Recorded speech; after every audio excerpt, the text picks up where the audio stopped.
Hello friends, welcome to தியா சமையல். இன்றைக்கி என்ன சமைக்க போகிறேன்னா, மாங்காவை வச்சு ஒரு காரம் புளிப்பு இனிப்பு கலந்த மாதிரி ஒரு ஜூஸ் தான் செஞ்சு சாப்பிட போகிறோம்.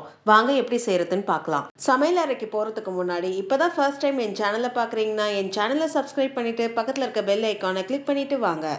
ஃபஸ்ட்டு மாங்காவை ஆவி கட்டி வேக வச்சுப்போம். ஒரு இட்லி குண்டால ஒரு சொம்பு தண்ணி ஊற்றி வடித்தட்டு போட்டுக்கோங்க.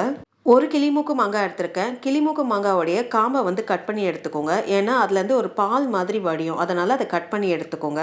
மாங்காவை வடித்தட்டில் வச்சு மூடி போட்டு 10 நிமிஷம் மீடியம் ஃப்ளேமில் வேக விடலாம். அந்த 10 நிமிஷத்துலேயே மாங்காய் நல்லா வெந்து வந்துடும்.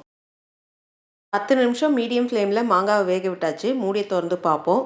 மாங்காய் நல்லா மசிகிற அளவுக்கு நல்லா வெந்து வந்திருக்கு. இப்போ இந்த மாங்காவை நல்லா ஆற விட்டு தோலை உரித்து எடுத்துக்கலாம். மாங்காய் நல்லா ஆறி வந்திருக்கு. இப்போ தோலை உரித்து எடுத்துக்கலாம். மாங்காய் வேக வச்சனால தோலை ஈஸியாக உரிக்க முடியும். தோலை முழுசாக உரிச்சிட்டு கொட்டைக்கு மேலே இருக்கிற மாங்காவோடைய பல்ப்பு மட்டும் எடுத்து வச்சுக்கோங்க. மாங்காவோடைய பல்ப்பு மொத்தத்தையும் எடுத்தாச்சு. இப்போ இது ஒரு ஓரமாக வச்சுக்கோங்க.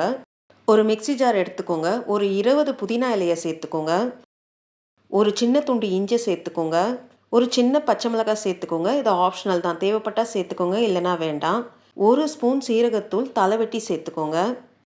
1/2 ஸ்பூன் மிளகுத்தூள் சேர்த்துக்கோங்க. இங்கே பச்சை மிளகாய் சேர்த்துருக்கனால நான் 1/2 ஸ்பூன் சேர்த்துக்கிறேன். நீங்கள் பச்சை மிளகாய் சேர்க்கலன்னா 1 ஸ்பூன் சேர்த்துக்கோங்க. 1/2 ஸ்பூன் உப்பு சேர்த்துக்கோங்க. தண்ணி எதுவும் சேர்க்காம கொஞ்சம் குறைன்னு அரைச்சி எடுத்துக்கோங்க. தண்ணி சேர்க்காம நல்லா குறைன்னு அரைச்சி எடுத்தாச்சு. இப்போ இதில் நம்ம வேக வச்சு எடுத்து வச்சுருக்க மாங்காய் பல்ப்பை இதில் சேர்த்துக்கலாம். ஒரு மீடியம் சைஸ் மாங்காவுக்கு 2 டேபிள் ஸ்பூன் சர்க்கரை சேர்த்துக்கோங்க. இப்போ எல்லாம் ஒன்று சேர நல்ல ஒரு ஸ்மூத்தான பேஸ்ட்டாக அரைச்சி எடுத்துக்கோங்க. நல்ல ஸ்மூத்தான பேஸ்ட்டாக அரைச்சி எடுத்தாச்சு. இப்போ இதை ஒரு ஏர்டைட் கண்டெய்னரில் போட்டு மினிமம் 1 மாதத்துலேருந்து 3 மாதம் வரைக்கும் நீங்கள் ஸ்டோர் பண்ணி வச்சுக்கலாம்.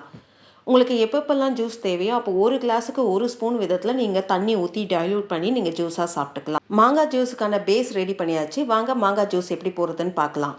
ஜூஸ் போடுற கிளாஸில் ஒரு சின்ன லெமன் எடுத்து வாய்ப்புற பகுதியில் நல்லா தேய்ச்சி விட்டுக்கோங்க.